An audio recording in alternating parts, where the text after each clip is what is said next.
Four teams we saw get in. Big Ten champion Michigan, Pac-12 champion Washington, Big 12 champion Texas, SEC champion Alabama. The omittance is, of course, ACC champion Florida State and back-to-back national champion Georgia. What do you make of the Final Four selection of Bama and Texas leapfrogging an undefeated conference champ when it comes to Florida State and them being left out as the fifth and final team in this one? I think it's a disaster for college football. I think it sets a very dangerous precedent for college football. George, don't ever let them tell you that games matter, that wins matter, that winning all of your 13 games matters, that losses matter because they don't, that conference championships matter because, as we learned on Sunday from the College Football Playoff Selection Committee in the 10th and final year of the four-team format to determine the college football playoff, the only thing that matters is injuries. Injury to a starting quarterback. Florida State played 13 games. FSU won all 13 of their games. Florida State played 3 top 25 opponents. Florida State beat all of those top 25 opponents. Florida State played in the ACC championship to cap off a perfect undefeated 13-0 run in 2023, and they won the ACC championship. George, Florida State being outside of the college football playoffs is one of the worst things the College Football Playoff Selection Committee has done to this beautiful sport. 12-team expansion cannot come soon enough. I hate to be the devil's advocate here, but there's no precedent set because this is the final year of it. They could get away with it. He's like, say, hey, next year it's 12 teams. Don't have to be undefeated. Don't have to be a conference champion. But I understand what you're saying. And also, to be devil's advocate, like snowflakes, like interceptions, no two injuries are the same. If it was Jared Verse, who's a top 10 pick in this upcoming draft, and he went down, I think Florida State still gets in. But when you see the drop-off from Jordan Travis to Rodemaker and then to their true freshman and Brock Glenn, I just think you see a completely different team, and that's what the committee said. But I'm with you, Ben. I hurt for the rest of that roster. I hurt for the coaching staff, and I hurt for the Seminoles fan base because this was a perfect storm in the making by Mike Norvell turning that program around to get him into the Final Four. An injury at the worst time happened. All right, so the Final Four teams in, and what we get in a Rose Bowl matchup, though, is number 1 Michigan against number 4 Alabama. A Big Ten team in the Rose Bowl for traditionalists like you and myself who love that conference so much. And Bama, second time in the Rose Bowl since 2021. They beat Notre Dame back then.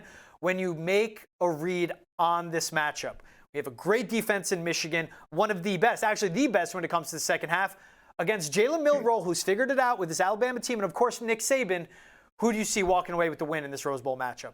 Wolverines or the Crimson Tide? And George, let's make something very clear. My apologies for interrupting right there. I think two things can live in harmony here. You can hate the selection process that left out Florida State and rewarded Alabama, and also still look forward to and love these college football playoff semifinal matchups because they are incredible. Under the San Gabriel Mountains in Pasadena to start off a new year, there is nothing better than the Rose Bowl. George, what I find so interesting is Michigan opening up as a slight 1.5-point favorite, as you would expect for the number 1 seed. But Alabama has only been booked as an underdog 4 times in the last decade under Nick Saban, including a 4.5-point underdog in that SEC championship against Georgia. The previous 4 opponents in the 4 games the Crimson Tide booked as a dog, all the Georgia Bulldogs. This is the first time for Alabama in more than a decade facing a team not named Georgia, and they are the slight underdog. We have just under a month, of course, before January 1st, 2024, and that Rose Bowl matchup. I would not be surprised to see Alabama flip to the favored side entering that first day of 2024. What Michigan has is a stout ground game and one of the best defenses we have seen all year long in college football. They have not seen the athleticism, though, at the quarterback position that Jalen Milroe possesses. They have not seen what the Crimson Tide can bring from that offensive perspective on the ground. Alabama allowed 20 or more points in its final 6 SEC regular season games before obviously standing tall against Georgia in that SEC championship game, allowing 24, but Georgia had put up 30 or more in 7 straight games. The key for me is the quarterback comparison. J.J. McCarthy, final 4 games for the Maize and Blue, less than 150 passing yards. With the ball in his hand, can he step up in the most difficult and largest spot of this year for Michigan, who has had their struggles in the CFP? George, I have already bet it. Alabama, money line, minus 102. While the Crimson Tide is an underdog, I will back Nick Saban and Alabama advancing out of the Rose Bowl, playing a national championship. And you hit the nail on the head. I love the two matchups we'll get when it comes to semifinals, and I love that Michigan-Bama. That feels like a national championship in its own, and that'll open up the granddaddy of them all, the Rose Bowl on New Year's Day. All right, flip it to the 2-3 matchup. Michael Penix and his arsenal of NFL weapons in Washington against Texas. Quinn Ewers and his NFL weapons as well, and Steve Sarkisian against Kalen DeBoer. Of course, that one in the Sugar Bowl. What's your read on this one? A much higher total than what we see in Michigan and Alabama. And I think we will see some points because both defenses have some small questions. Where Texas is great is up front. The fifth best rushing defense in the country, only allowing 85 yards per game. And they held Ollie Gordon II in that Big 12 championship game this past Saturday to his worst rushing output since way back in September. That Longhorns front seven is fearsome. On the other side, though, Michael Penix Jr.